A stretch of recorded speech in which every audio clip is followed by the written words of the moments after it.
and welcome. I'm Jaime Ocon, and here's what happened this week.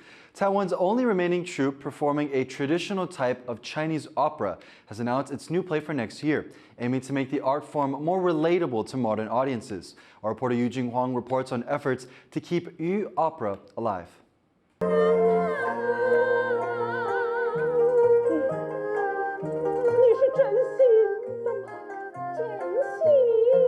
A classic romantic story passed down for more than 1,000 years.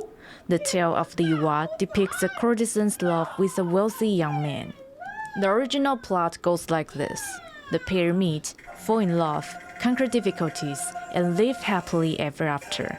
But Taiwanese playwright Liu Huifen thought this simple story wouldn't speak to modern audiences.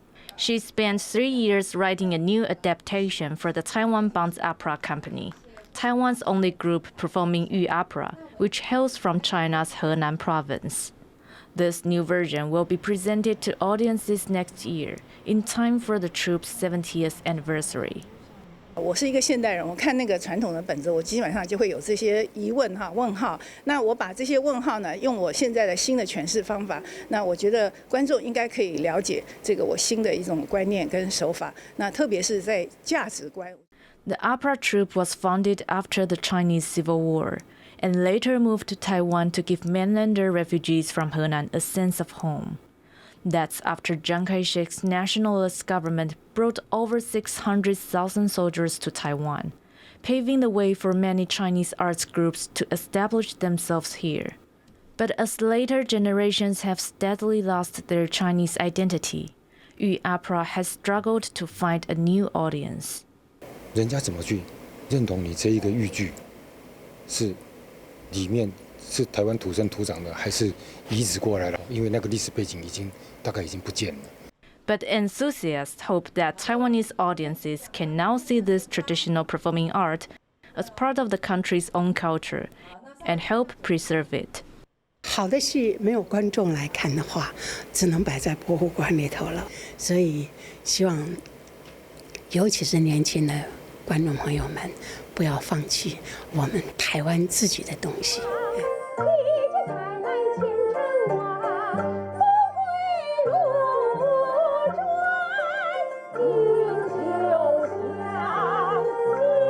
Just like the tale of Li Wa, there were many twists and turns in the 70 years of Yu opera's development in Taiwan. And for those who dedicated their lives to this art, they hope the future holds brighter days ahead.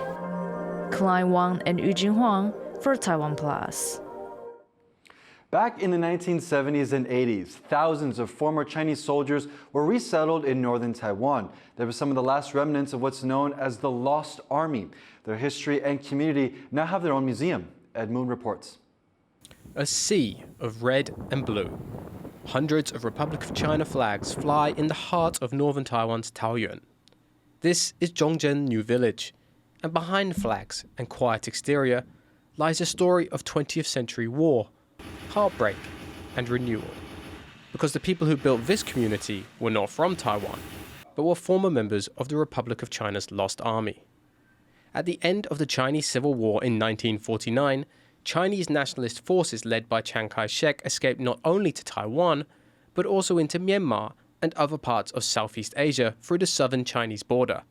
There they formed an anti-communist base in the hopes of one day returning home. For decades, these soldiers remained in the so-called Golden Triangle, the area where the borders of China, Laos, Myanmar and Thailand meet.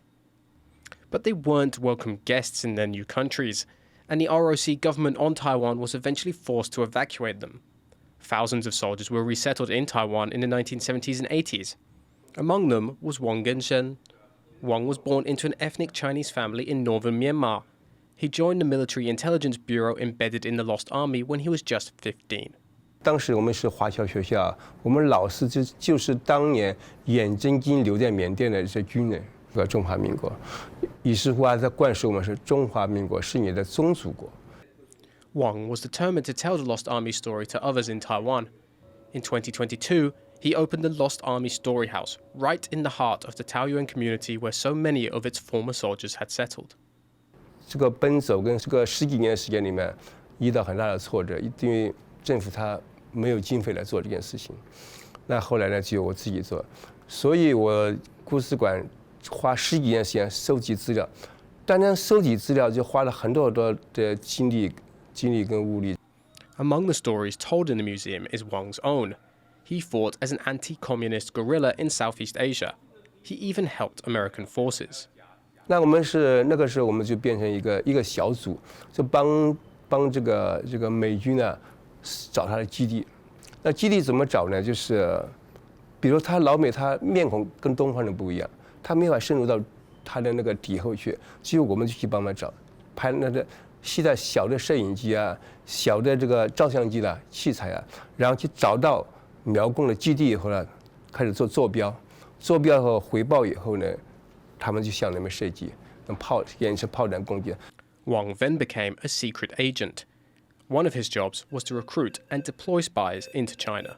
我们每一个情报员呢，你手下会有县民的，还有一些是专门作为暗杀的做一些。那我当目标确定了，任务确定以后，我就找我下面的手下人去执行这个东西。While the Lost Army is a topic close to Wang's heart, not all in Taiwan are happy to see it celebrated. For some, the Army's members and its history are Chinese and should not be associated with Taiwan. 很多台湾人会认为说，这些人根本心不在台湾，就是不会想要留下来为台湾这块土地打拼的话，很多人是持反对态度，而且这些人他们忠于的是蒋介石集团的那一个政权。当然，对很多台湾人来讲的话，也有些台湾人是没办法接受这样的一个观念。Officially, though, Taiwan's government has continued to support the soldiers. It has helped Lost Army veterans and their family members settle in Taiwan, giving them somewhere to build a new life and a chance to remember the trauma of the past. 我们最主要是希望这些军人呢灵魂得以安息，那没有死的人呢，还在存活的这些军人呢得到一个安慰，最起码还有人记得他们，国家记得他们，这样的感觉来做这个故事馆。Eason Chen, Sam Hui, and Ed Moon for TaiwanPlus. Hualien County is working to protect the region's Formosan flying fox population. Hunting and habitat loss has shrank Taiwan's largest native bat numbers to the low hundreds. Charlie Stroyer reports.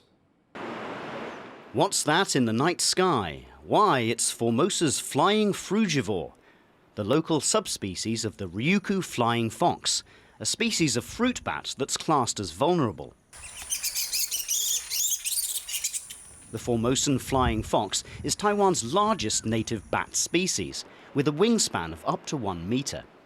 It used to be found in large numbers on Taiwan's outlying Green Island, but overhunting drove it to the brink of extinction there.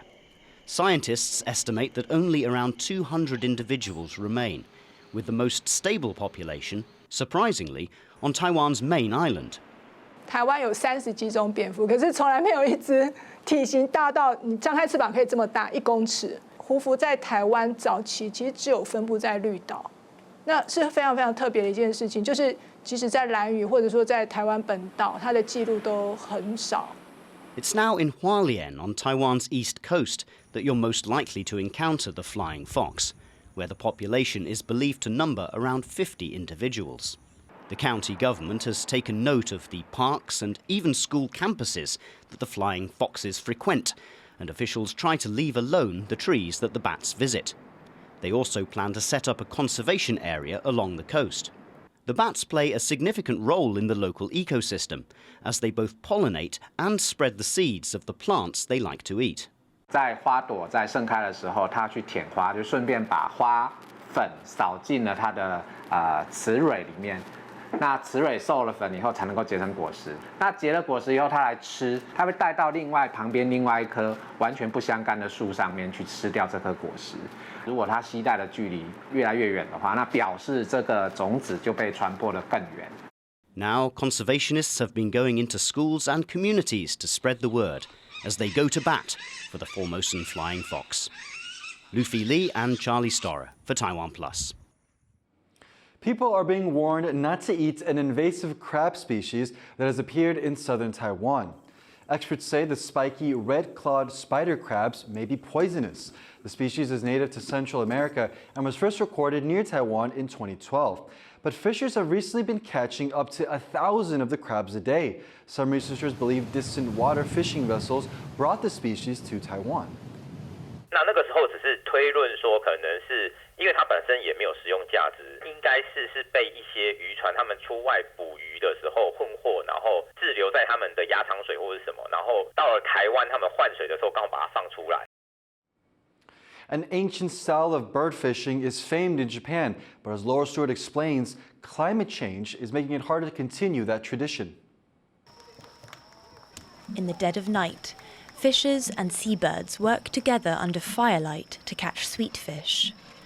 They're on central Japan's Nagara River, doing a type of fishing called ukai, once common across the country.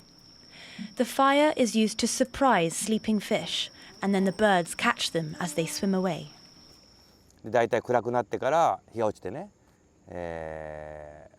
まあ芝が見えなくなるぐらいだったら、まあそろそろ愛が寝静まってきた頃だから鵜飼をやろうかといった感じで鏡に火を灯して鵜飼を開始すると。そうするとこうびっくりしてね、愛がこうドドってこう光に照らされて逃げ惑うわけですね。Training the birds is no easy feat. The birds follow the fish's command to catch fish, and the leash around their neck stops them from swallowing the bigger fish. The birds are then coaxed into releasing the fish for their masters. It's a fishing method that's been passed down for generations. Adachi is his family's 18th generation of ukai fishers, and he's one of only 48 people left in Japan carrying on the 1,300-year-old tradition. But as the planet warms, the weather and the rivers the fishers and their birds rely on are no longer predictable. Heavy rain has made the rivers more prone to flooding and the waters stronger. Adachi says he's seen the environment and the fish change. 昔は大きな石しかなかったんですけど、最近は小さなね砂とか砂利が増えて、もうそれに比例して鮎もなんか小さくなっていったようなそんな感じですね。Rising temperatures have delayed their spawning period by a month, one reason behind the fish shortage. And scientists say the decline in sweet fish is because the rivers no longer provide enough nutrients for the fish. 例えば鮎が好むですね、石につく苔を鮎が食べるんですけれども、その石がですね、砂利や砂に覆われてしまって、鮎が寄りつかないような場所も出てきてしまっています。To make up for lost income, fishers have turned the tradition into a tourist attraction. Boats serving banquets give visitors a glimpse of the nighttime operation. But even this business depends on a reliable climate. 洪水があった時には、長良川鵜飼の観覧船が、長良川の河口まで流されてしまったりということで、しばらく開催できない期間があったりとか。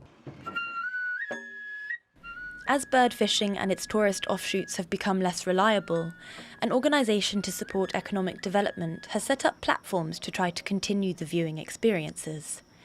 Fishers aren't yet sure how successful they'll be. And as the climate crisis continues to impact the natural environment in unexpected ways, they'll have to stay innovative to ensure their fishing tradition doesn't slip away. Chris Ma and Laurel Stewart for TaiwanPlus. An unusual bird, the Pūteketeke, has been crowned New Zealand's Bird of the Century, winning by a landslide. The bird, known for puking, grunting, and its unique mating ritual, was championed by American-British comedian John Oliver. On his weekly talk show, he urged people around the world to vote and place billboards in several cities. The competition, raising awareness of New Zealand's native birds, received a record number of votes. The Pūteketeke won with 290,000 votes, while the country's national bird, the kiwi, came in second with around 12,000. Thank you for watching. Here's what happened. You can visit the TaiwanPlus website or our social media for more stories from Taiwan and around the world. Before we go, check out this so-called slow shearing sheep station in New Zealand. I'm Jaime Ocon. Take care and see you next week.